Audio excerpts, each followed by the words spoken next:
ఈరోజు భారతీయ జనతా పార్టీ పట్టణ కార్యవర్గ సమావేశం మంచిర్యాల పట్టణంలో ఏర్పడడం జరిగింది. ఈ యొక్క కార్యక్రమంలో జిల్లా అధ్యక్షులు ముల్కల్ల మల్లారెడ్డి గారు పాల్గొని మాకు మార్గదర్శనం చేయడం జరిగింది. ఈ యొక్క సమావేశంలో మంచిర్యాల పట్టణంలో ఉన్నటువంటి సమస్యల గురించి చర్చ చేయడం జరిగింది.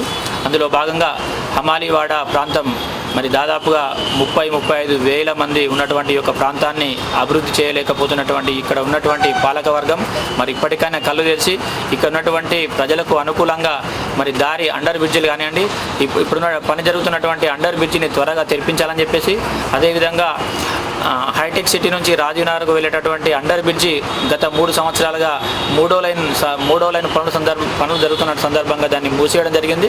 మరి అక్కడ 3వ లైన్ పనులు పూర్తయిపోయినాయి కాబట్టి వెంటనే దాన్ని రీఓపెన్ చేయాలని చెప్పేసి మేము కోరుతా ఉన్నాం.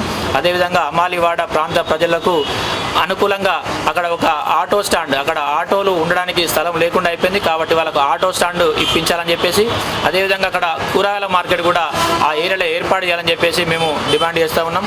మేము ముఖ్యంగా ఇక్కడ ఉన్నటువంటి అన్ని బ్యాంకులకు మనవి చేస్తూ ఉన్నాం, మీరంతా కూడా మరి ఎక్కడైతే 2000 మంది 2000 ఓటర్లు ఉన్న కాడ కూడా ప్రతి చిన్న గ్రామాల్లో కూడా మీరు బ్యాంకులు పెట్టడం జరిగింది.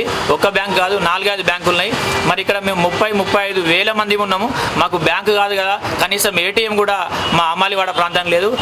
ఎవరైతే ఈ యొక్క బ్యాంకులకు మేము మనం చేస్తున్నాం, మీరు ఎవరైతే ముందుగాలు హమాలీవాడకు వచ్చి ఎవరైతే బ్యాంకు పెడతారో అక్కడ బ్యాంకు పెట్టిన వాళ్ళకి మేము అక్కడ దాదాపుగా 1000-2000 ఖాతాలు ఓపెన్ చేసేసి అక్కడ పెట్టినటువంటి బ్యాంకుకే మేము ట్రాన్సాక్షన్ చేస్తామని చెప్పేసి, ఎవరైతే ముందుగా బ్యాంకు పెడతారో వాళ్ళకే మేము ట్రాన్సాక్షన్ చేస్తాం, లేదంటే ఈ ఏరియాకి వచ్చే ప్రసక్తి లేదని చెప్పేసి ఈరోజు తెలియజేయడం జరుగుతుంది.